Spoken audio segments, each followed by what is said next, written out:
Jesus and his disciples came to the other side of the sea, to the territory of Gerasenes. When he got out of the boat, at once a man from the tombs who had an unclean spirit met him. Wow. So this is Jesus, right? The clean. He is the clean man. He's the cleanest man. He's the purest man. He goes to the other sea. He travels. He goes to the other side. Right away, even that. Go to the other side. Do we go to the other side? Are we creatures of habit when we don't move? Even if we go to the same cafe, do we sit in the same chair, same part? Do we go to even that? To go to the other side of the sea. You know, to break our routine once in a while. Routine is great, but then to purposely break the constancy in our life. Sometimes drive a different way. You know, in the flow theory, they emphasize that. If you drive the same way to work, find a different way, even if it's a minute or two longer. If you go to this cafe, maybe go to that cafe. If you sit in that seat, maybe sit over there. Get a different perspective. Move. Sometimes we just have to move. It's the circulation of spirit. We just have to move. Go to the other side of the sea. See what it looks like. Look at the shore that you were on from the other side. When he got out of the boat, you know, to me, even the boat represents safety. When he gets out of his self-contained world, and we live in our own boats, right? We all live in our own boats. The boat is our safe place. And we got to get out of our boat. We got to get out of our comfort zone.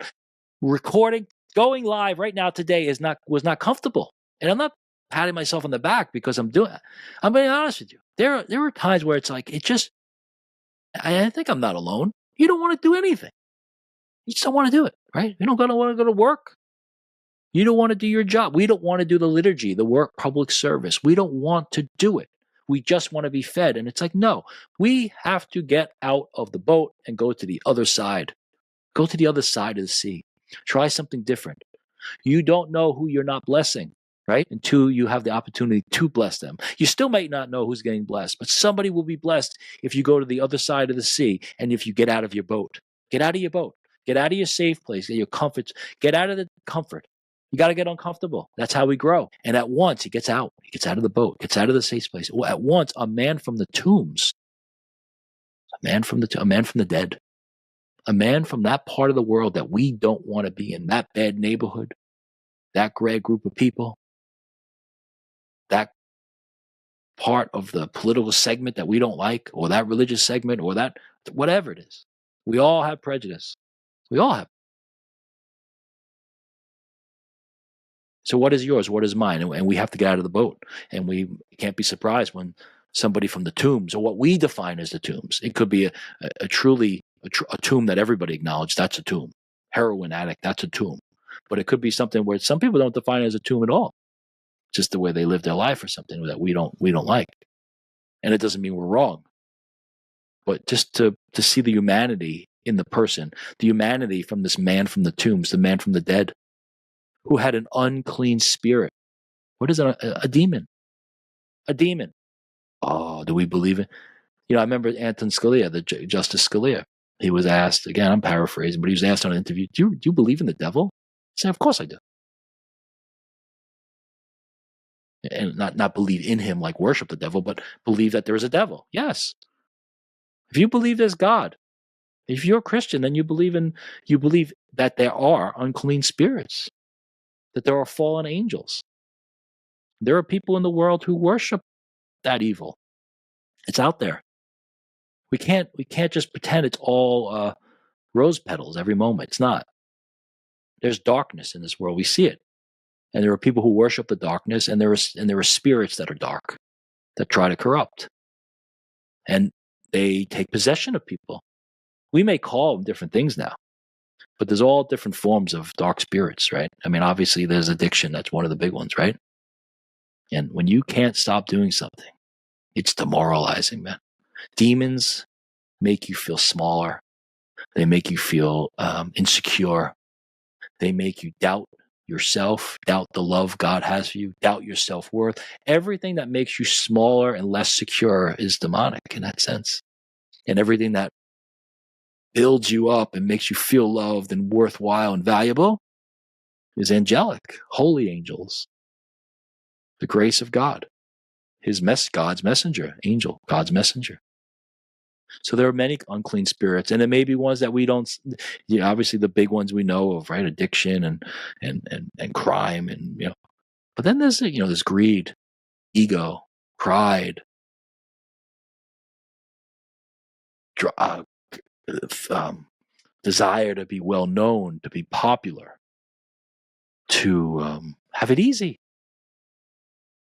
All these things can make us small, and if it makes us small, it's unclean.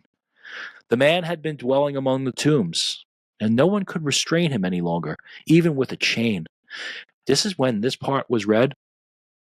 I immediately didn't see the man as separate. I saw the man as internal, right? And the idea that when we have something in us that's weak and we confront it, like sometimes we can't beat it. We can't beat some of these bad urges we have, whether it's ego and pride or whether the addiction one is always so clear, right? That they can't stop. And you try to chain it down and the chains break. And this power of the power of the negative is so strong. Not stronger than God. God's always the strongest. But for us, our own chains are being used, right? Man-made chains. That's what here. Bound with shackles and chains. But the chains had been pulled apart by him and the shackles smashed. And no one was strong enough to subdue him. We're not strong enough to subdue ourselves. There's nobody around us that could, but God can. And this is the message here.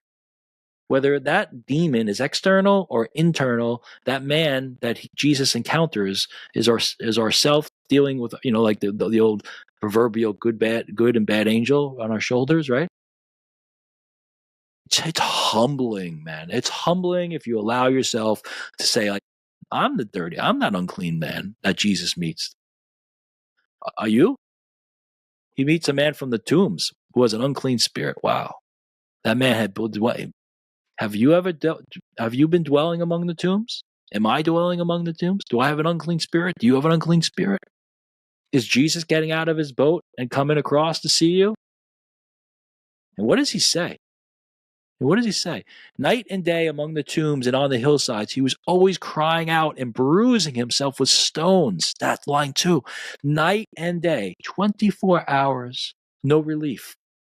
Among the tombs in the land of the dark, in the land of the dead, he was bruising himself with stones, right? The self-inflicted pain. Addiction is so clear here, right? But we can't limit. It's so much bigger than that. So many types of unclean spirits that we bruise ourselves with. It's like taking a rock and banging it against your arm, right? People that cut themselves and whether it's a very visible one that's very obvious, or the one that's hidden, that every single human being deals with this. Every single human being deals with this. Even Jesus was tempted by the devil, remember? In the desert, right? 3 times he's tempted. He's tempted, right? Because he withstands it because he's Jesus. But if Jesus is tempted by it, everybody is. And all of us deal with this unclean spirit. What's our unclean spirit? Today is a message of what's the unclean spirit that we have to deal with and that we can't shackle and chain ourselves or even those around us. There's no medicine, there's no psychiatrist, there's no counselor. It's God and God alone that can not only shackle them and control them, but tell them to be gone from your life and then send them into a herd of pigs to be drowned in the sea. Catching sight of Jesus from a distance, he ran up and prostrated himself before him, crying out in a loud voice, "What have you to do with me, Jesus, Son of the Most High God? I adjure you, by God, do not torment me." This is amazing, right? So the man with the unclean spirit sees Jesus from a distance. He ran to Jesus, prostrated himself, throws himself on the floor, face down, a sign of submission, and cries out in a loud voice, crying out to God, "What have you to do with me, Jesus, Son of the Most High God?" He acknowledges him. He sees Jesus as the Messiah. Isn't it amazing?